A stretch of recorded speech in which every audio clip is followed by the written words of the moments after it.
Hi everyone, Dr. Arland here. I just want to take the time to discuss with you today a little bit about the idea of hypoglycemia. This is something that we commonly talk about. It's a concept that is pretty valuable to know about with regards to hormone regulation, especially considering that the main hormone that helps control this is going to be cortisol, and this is also what we commonly consider our stress hormone. And as you might guess, most of us are under some type of constant stress that we need to help try to modulate and take as much burden off the body as possible.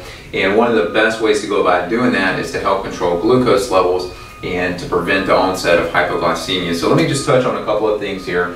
What I've got here on the board, this is actually going to be just a general ideal picture of what glucose should look like. So if you think about your glucose levels, if you eat a meal, your glucose levels should go up slightly. You shouldn't be consuming a real high carbohydrate meal. We want a nice kind of good balance, going to be a good diversity of plant-based foods, have some protein in there, some fats to complement that with. But really when you're looking at that, not an overly high carbohydrate content in the meal. Not that carbohydrates are a bad thing, we just don't want to saturate the diet with carbohydrates.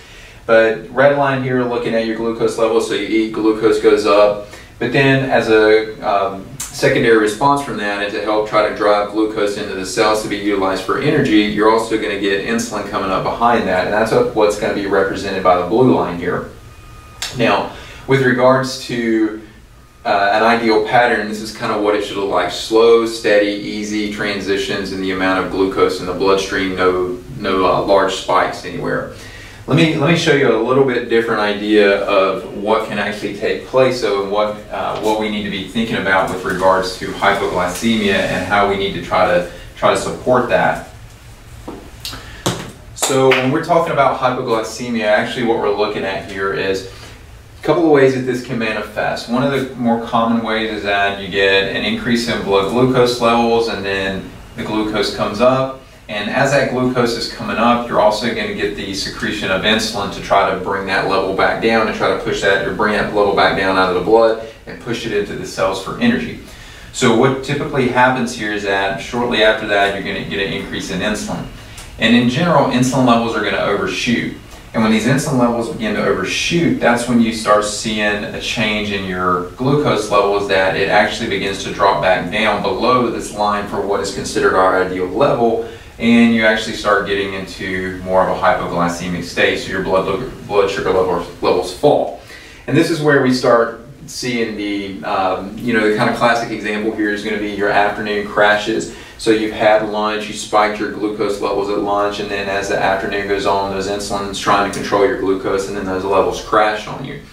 You'll notice some of these things, fatigue being the most common. More severe cases of this can actually develop into having lightheadedness, shakiness, changes in vision, thought patterns not being quite as clear. So these are all indications that you've probably got some abnormalities in glucose, and you're probably starting to see the onset of a hypoglycemic state. Now, the obvious correction for this is going to be there's really two things that become most prolific here. One is trying to offset this increase in the glucose in the first place. And really the best way to do that is going to be with the modification of the diet. So, thinking about a diet that's going to be heavier in plants. Plants are going to be glucose stabilizing foods. They're going to be higher in fiber. Your proteins, your fibers, fats, those tend to be better at balancing blood glucose levels overall. So this is going to be a better way of trying to help the diet, or help the glucose levels, is through the diet. The other way that this is important is that one of the main hormones, and I mentioned this a little bit earlier on, is going to be cortisol for helping to balance glucose levels. So if we, again, think about what cortisol is going to be your main stress hormone. And the idea of cortisol, one of its actual primary roles in the body, and one of the reasons we typically think about calling it a stress hormone, is because it helps bring up blood glucose levels. So when your glucose levels have started to go down, cortisol is going to bring those levels back up for you. So in a situation like this, where we would see that the glucose has started to drop down, what's going to happen is that cortisol is actually, just kind of go through here, cortisol is going to kind of come back up, or cortisol will come back up, and it's actually going to start to bring this glucose level back into a more ideal range here. So that way you're not running these lows consistently, and you're not having the issues with the fatigue, the shakiness, the headaches, the lightheadedness, these types of things that can be very aggravating to deal with on a day-to-day basis, and can certainly make you feel less than productive.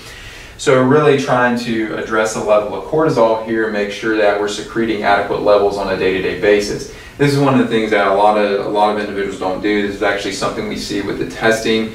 We see multiple indications where patients, if we're directly testing this, we're seeing low levels of cortisol, and if we're also seeing some of the secondary markers that actually help reduce cortisol, they'll actually start to trend low as well.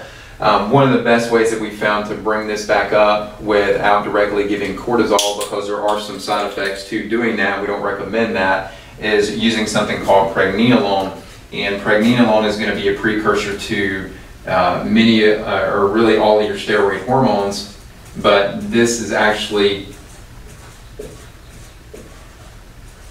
Pregnenolone is actually the hormone that's going to help balance out these cortisol levels. So when this does start going down, when the glucose levels here in the red do start going down, you actually have something to help bring those levels back up and keep you out of that hypoglycemic state. But again, you want to make sure that there's a complement there between your diet and what your hormones are able to do for you. So if you're dealing with some of those symptoms, this is certainly a pattern you want to think about. Definitely want to think about looking at what your cortisol levels are, what your production of Pregnenolone is on a day-to-day basis, some of the factors that might be inhibiting that. And you also want to think about what you're doing with your diet, and maybe think about transitioning your diet more towards a paleo style of eating. So something to think about if any of those symptoms resonate with you.